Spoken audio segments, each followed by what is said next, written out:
इंसान जब तक अल्लाह के बनाए उसूलों की खिलाफ वर्जी नहीं करता तब तक वो अल्लाह की पकड़ में नहीं आता। लेकिन जब एक इंसान अक्ल दानिश को पीछे छोड़कर अल्लाह के आखिरी नबी हजरत मोहम्मद सल्लल्लाहु अलैहि वसल्लम के दीन के खिलाफ अपनी नफरत में हद से बढ़ जाता है तो तब उन पर अल्लाह की पकड़ ऐसे सख्त होती है कि वो तमाम दुनिया के लिए इबरत का निशान बन जाता है।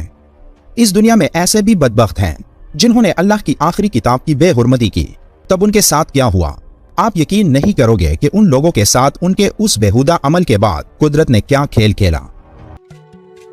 मिस्र की एक मशहूर डांसर फीफी अब्दू से एक लाइव प्रोग्राम में सवाल किया गया कि क्या इस तरह नंगे नाचने पर उनके ज़मीर ने कभी उन्हें मलामत किया है और कल वो अल्लाह का सामना किस तरह करेंगी जब अल्लाह उनसे पूछेगा इस सब के बारे में। तो तब उसने अजीबोगरीब जवाब दिया कि क़यामत के दिन जब वो अल्लाह के सामने होगी तो अल्लाह उसके डांस के फन को जरूर सराहेगा, क्योंकि अपने इस डांस की वजह से वो जानी जाती है और इसीलिए उसे डांस का मक्का भी कहा जाता है। अस्तगफिरुल्लाह। कहा जाता है कि आजकल ये इंतहाई सख्त हालात से गुजर रही हैं और क्या पता कुरान से ला इल्मी और अल्लाह की शान में तौहीन की वजह से इसकी सजा का आगाज हो चुका हो। मुसलमान मुआशरों में आज शोबिस की दुनिया के इन फनकारों को बहुत पसंद किया जाता है और हमारे नौजवान लड़के और लड़कियां हर वो अमल अपनाते हैं जो टीवी ड्रामों, गानों और फिल्मों में इन फनकारों को करता देखते हैं, लेकिन इस बात से बेखबर कि यही फनकार इनको अपनी अदाओं और आमाल की बिना पर ऐसे काम करने पर मजबूर करते हैं जो बहैसियत मुसलमान हम में से किसी को करने की इजाजत नहीं, जिन कामों में बराह रास्त शैतानियत की झलक दिखाई देती है। जैसे एक मशहूर अरब सिंगर हाइफा वहबी ने लाइव टीवी पर यह कहा था कि खुदा उनकी तरह कोई और बना ही नहीं सकता, क्योंकि ये खुदा के बस की बात नहीं कि उनके जैसा कोई बना सके। इसी तरह एक और अरब अदाकारा शीरी रजा भी है जिसने अपने ट्विटर अकाउंट से एक मुअज्जिन की आवाज को एक बदनुमा और आजान को शोर से तशबीह दी। उसका मजीद कहना था कि जब भी आजान होती है तो ये अपने कानों में उंगलियां डाल देती हैं, क्योंकि इसे ये आवाज इंतहाई बुरी लगती है और ये आजान को बर्दाश्त नहीं कर सकती। आजान की खूबसूरती ही यही है कि इसका एक एक लफ्ज दिल में उतर जाता है, लेकिन इस जैसे लोग जो मुनाफिकत और इस्लाम बोगज़ में इतने आगे निकल चुके हैं, इनको फलाह और कामयाबी के रास्ते पर बुलाने की दावत भी शोर लगती है।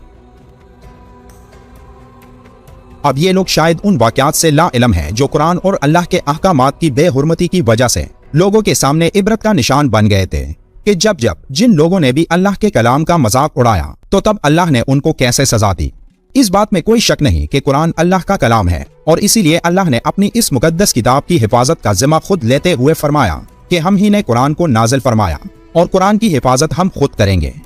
लेकिन इतने खुले अल्फाज में नेकी और हिदायत की दावत के होते हुए भी इस दुनिया में ऐसे बदबख्त लोग मौजूद हैं जो अल्लाह के कलाम की बेहुरमती करते हैं। नॉर्वे में कुरान को जलाने का वाकया सबको याद होगा कि कैसे एक मलून ने लोगों के सामने बीच रास्ते कुरान को आग लगाने की कोशिश की, लेकिन उसका ये अमल कामयाब नहीं हो सका जब एक गैरतमंद नौजवान ने उस मलून पर झपट कर उसकी ये नापाक कोशिश नाकाम बना दी। इसी तरह दिल दहलाने वाला एक वाकया 1999 में तुर्की में भी पेश आया था, जब 1999 में तुर्की में एक खौफनाक जलजले ने बड़ी तबाही मचा दी थी, जिसमें साहिल समंदर पर मौजूद एक फौजी छावनी जमीन में धंस गई थी, जिस छावनी में तुर्की, अमेरिका और इसराइल के आला अफसरान की एक खुफिया मीटिंग चल रही थी।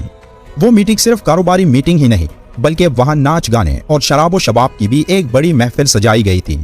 उसी मीटिंग के दौरान एक अमेरिकी जर्नैल ने नशे की हालत में हुक्म दिया कि उसके पास कुरान को लेकर आओ। कुरान पाक को लाया गया और उस अमेरिकी जर्नैल ने वहां मौजूद एक तुर्क अफसर से कहा कि यह है वो कुरान जिसके बारे में तुम्हारा अल्लाह कहता है कि वो इसकी हिफाजत करेगा। और ये कहते हुए उसने कुरान पाक के औराक पाड़ कर उनको नाचती औरतों पर फेंक दिए। उस तुर्क अफसर ने जब ये सब कुछ देखा तो बेइख्तियार रोने लगा, लेकिन वो वहां कुछ नहीं कर सकता था और इसीलिए उस फौजी छावनी को छोड़कर बाहर निकल गया। उस तुर्क अफसर का बयान था कि मैंने उस छावनी को एक सफेद रोशनी में घेरते हुए देखा। तब मैंने उस छावनी के अंदर शदीद चीखों की आवाजें सुनी, जैसे बहुत सारे लोग शदीद तकलीफ में मदद के लिए पुकार रहे हों। और फिर अचानक एक जोरदार धमाके ने उस पूरी छावनी को समंदर में गर्क कर दिया, जिसका नामो निशान तक बाकी नहीं रहा, जिसकी खोज में आज भी दुनिया के काबिल और माहिर अफराद इस इलाके का दौरा करते हैं कि वो मालूम कर सकें कि उस रात वहां क्या हुआ था। लेकिन आज तक उन सबको मायूसी का सामना करना पड़ रहा है और वो ये जानने में कामयाब नहीं हो सके कि आखिर इतनी बड़ी और मजबूत फौजी छावनी कहां गायब हो गई। इसी तरह 2021 में एक अरब फनकारा ने इंतहाई बेहुदा तरीके से कुरान का मजाक उड़ाया। ये अरब फनकारा मुकम्मल तौर पर शैतानी तंजीमों के लिए काम करती है और ऐसे बयानात देने से बाज नहीं आती जिन बयानात से मुसलमानों को तकलीफ पहुंचे। 2021 के शुरू में इस फनकारा को एक यहूदी कंपनी ने ऑफर दी कि अगर ये कुरान की बेहुरमती करके मॉडलिंग करेगी तो इसे लाखों डॉलर्स इनाम में मिलेंगे।